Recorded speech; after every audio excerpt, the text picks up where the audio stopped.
Humihingi ng public apology si Jano Gibbs sa maling paghawak ng imbestigasyon sa pagkamatay ng tatay na si Ronaldo Valdez.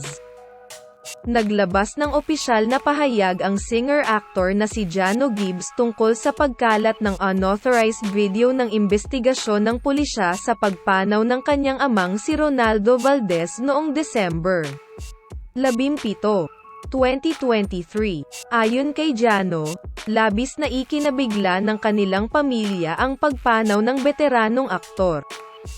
Pero mas lalo raw silang nalungkot dahil sa hindi maayos na paghawak ng pulisya sa imbestigasyon sa bahay kung saan natagpuang wala ng buhay si Ronaldo.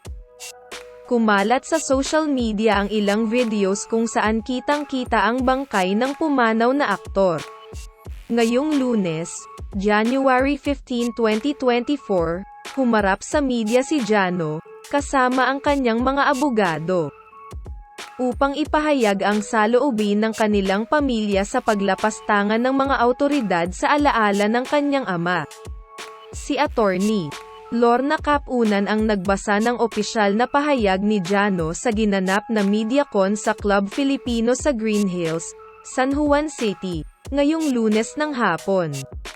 Nakasaad dito, "The sudden death of my father Ronaldo Valdez on 17 December 2023 shocked, not just my family, but the entire showbiz industry. Before my family could process our grief, we faced even more pain due to the oblivious handling of the investigation by the Philippine National Police, leading to the unauthorized release of the video online detailing the investigation and the subsequent thoughtless social media posts, some sharing my private information and others circulating fake news, even outrageously suggesting that I had a part in my father's death.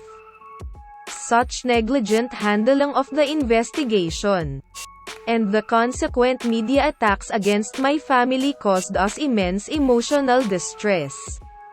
Labis na kinukondena ng pamilya ni Jano ang nasabing pangyayari kaya nais nilang maglabas ng public apology ang mga sangkot sa imbestigasyon.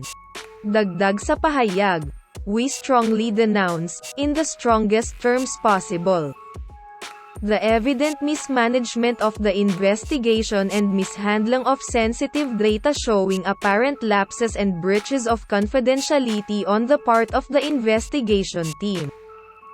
Such reckless actions of certain individuals in leaking sensitive information are deeply alarming not just for my family, but for society as a whole.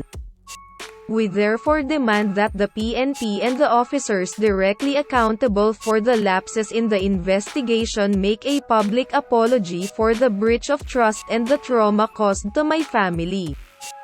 Sa kabila nito, nagdesisyon ang naiwang pamilya ni Ronaldo na huwag nang magsampa ng kaso laban sa mga nagsagawa ng imbestigasyon. Umaasa umano silang gagawa ng kaukulang aksyon ang PNP at iba pang ahensya ng gobyerno laban sa police officers. Saad pa sa pahayag, "To enable us to mourn and deal with the pain privately, we have decided not to pursue further legal actions against the responsible police officers. Nonetheless, we were informed that an ongoing investigation is underway against the errang police officers, and we remain optimistic that the PNP and the appropriate government agencies will take the necessary action against those responsible. We trust that the agencies and individuals overseeing the said investigation will be transparent and honest in their reports." Sa huli, nanawagan si Jano sa publiko na maging mapanuri sa pagbabahagi sa social media ng kahalintulad na pangyayari sa kanilang ama.